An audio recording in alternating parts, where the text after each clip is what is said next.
Well, let's go through the first set of Sunday papers under a new Labour government with Charlie Rowley, former senior Conservative advisor.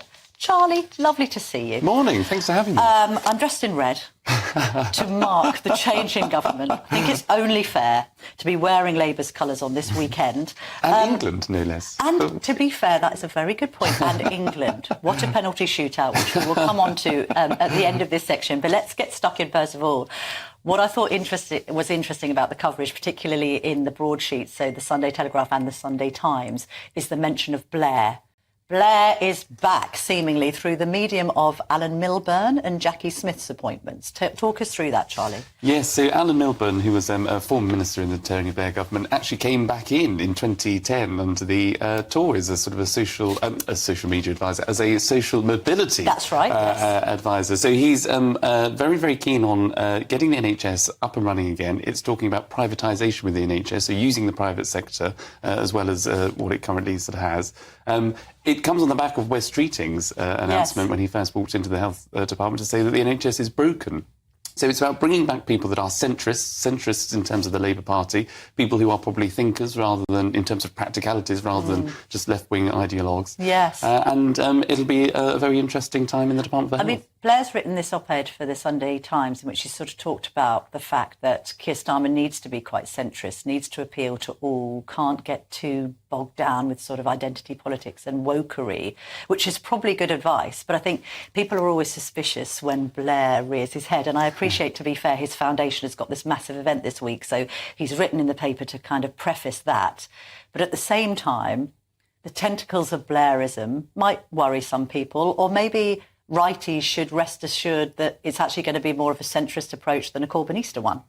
I think that's absolutely right. And behind the scenes, Tony Blair has been advising Sir Keir Starmer all the way through the leadership campaign, all the way before, since Sir Keir became leader. Yes. And obviously Blair made that intervention not too long ago to talk about actually what the definition is of a woman, to which Sir Keir Starmer then had this U-turn amazingly during one of the debates that he agreed with Tony Blair. Oh, indeed. We live in hope. Have we had the appointment of the Women and Equalities Minister yet, though? I think it's Annalisa Dodds. It is Annalisa Dodds, so she's retained that brief. All right, interesting. Let's talk about that press conference yesterday then, because he basically announced, scrapping Rwanda already from day one. There's been a response to that by some of the right-wing papers saying, oh, well, migrants over in Calais are rejoicing. I'm not sure whether that's right or not, but it's interesting to kind of be starting with what you're axing. One of the themes of the campaign was we can't really nail Labour down on much. We don't really know what they're going to do. At the moment, we know what they're not going to do. They're not going to do Rwanda. We've had a little bit about James Timpson, who's the Timpson's boss, who's been appointed as prisons minister, and the fact that he's very much into rehabilitation, doesn't think that non-violent criminals should be in prison for too long, which is quite interesting. And then a bit of talk, Charlie, about realigning with the EU. Should we be worried about this? I think if you voted for Brexit, then yes, you would be worried. You're absolutely right. We don't know what Labour stand for. I think that's part of the reason why the turnout was so low in the election, and why, as Boris was saying, I think Boris Johnson wrote in the Mail yesterday that the Labour victory is wide but thin in terms of a majority just based on sand, built on sand. And it's absolutely right, because he scrapped Rwanda. This was the number one deterrent to stop illegal migrants coming into the UK. It's something that Sir Keir said he was going to do. He has done it on day one. But what is it replaced by? And, when immigration was such a big factor during the election, that's why Reform did particularly well. That's why the Tories did particularly badly, because they didn't deliver what they said they were going to do. But there are lots of communities in the north of England, and, particularly communities that voted for Brexit, want to see tougher immigration rules, that want to see us deal with this issue. I would argue that the Rwanda plan didn't seem to be that popular with anyone. I mean, the idea of controlling immigration is certainly extremely popular with most of the electorate, according to all the polling. But Rwanda? I mean, and the other problem was Rishi Sunak did miss a trick in calling an early election before any flights took off. I mean, what's your view as a former Tory advisor on the timing of all this? Well, I think, like the majority of people, I was shocked that the 4th of July was the date, exactly as you say, because, one of your flagship policies, something that's the cornerstone of your election campaign and your whole premiership, where you've said we are going to stop the boats, and you've invested so much time and energy and money into that particular policy. I think it would have been symbolic and the right thing to do to see those flights actually take off, so you can actually go to the country to say, look, it might be just a handful of people to begin with, but I've gone further and beyond any other Home Secretary, any other Prime Minister to deal with such an extreme problem. Yes, it has to have an extreme solution, and we didn't see any of those flights take place, and I think that is a problem. And to call the election before any of those flights took place, I think was clearly an own goal, and which is why the electorate rejected the Tories so badly. Also interesting to see in that op-ed that Blair has written that he's advising Starmer to concentrate on bringing down immigration. I think in light of the fact that, the Labour vote share is low, more people voted for the Conservatives and Reform combined than voted for Labour. And the key priority of voters on the right is to bring the numbers down. So let's see how he plans to do that. Should we talk about the Nigel problem as it's been described by Dan Hodges in the Mail on Sunday? Let's be honest, I'm going to have Richard Tice on later. It was a good night for Reform. I think they would have liked their vote share to be higher. Obviously, there's a debate to be had about proportional representation. The Lib Dems secure fewer votes and yet have 71 seats compared to Reform's 5. How do you think both left and right solve the Farage problem, Charlie?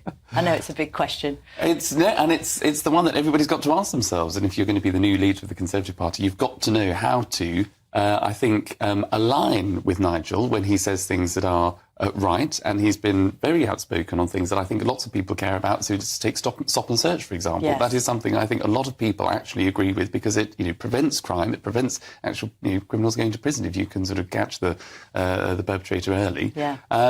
There are things that he's said that do resonate with the public. So it's about agreeing with Nigel when he gets it right, and he's a brilliant communicator. But it's absolutely tackling him and being able to tackle him when he gets things wrong. The stuff he said about Vladimir Putin, I think, would have, shocked a lot of Conservatives. The idea that he was sort of apologising, for the invasion of Ukraine because he called it 10 years ago. Well, you can't just sort of say, well, I said this 10 years ago and therefore it must be right. And although he had a point that Boris Johnson had said similar and been called out about it by the Eye in, I think, 2016. He's also said that he's condemned Putin. And thinks the invasion was wrong. But we won't go over all of the arguments now. But the point is that whatever happens, that Reform rabble, as I think they were described by somebody at the weekend, is going to be a thorn in the side of both.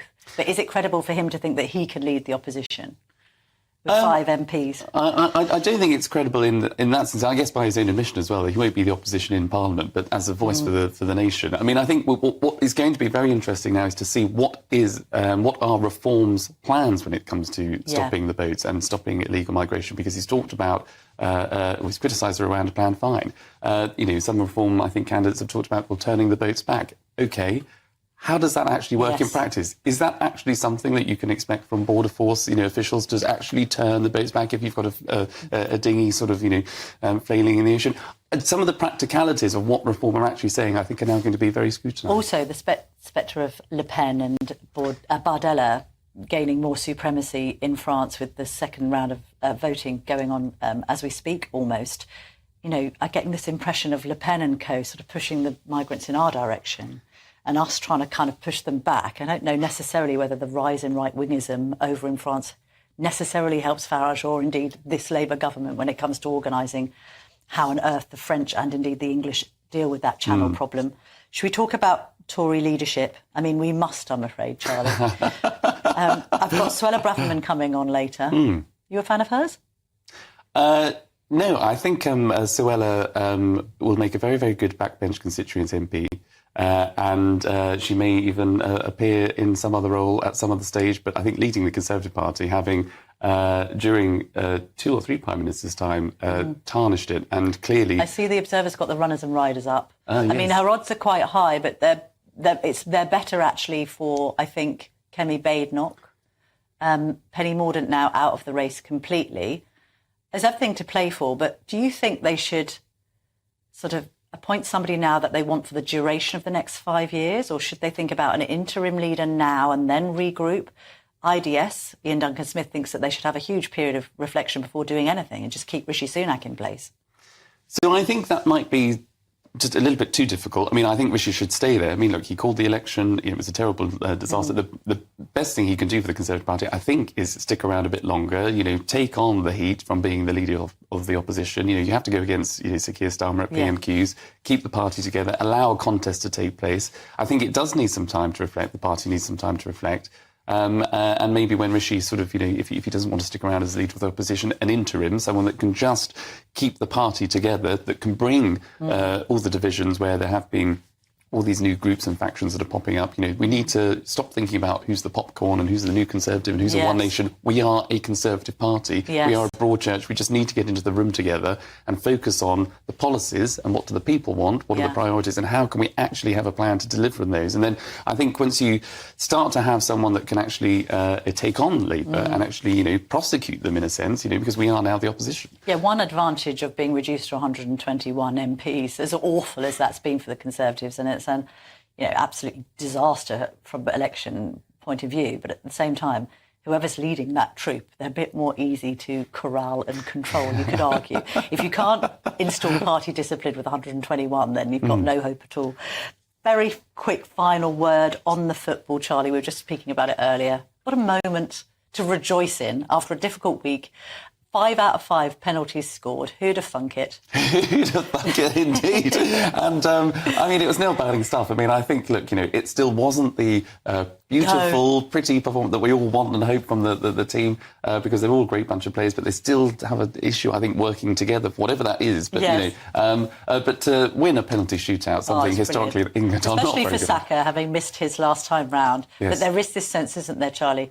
Do you need to make it this difficult? Just make it easier for us to spectate this thing. And what have we got? The semi-final then, I think, next Sunday. So they've got a bit of a rest. Is it Wednesday? Is it Wednesday? Yes, Wednesday night. It's Wednesday night. 8 p.m. Wednesday night at 8 p.m. Sorry, I've missed that then. There must... Oh, so it's a final on Sunday? Yes.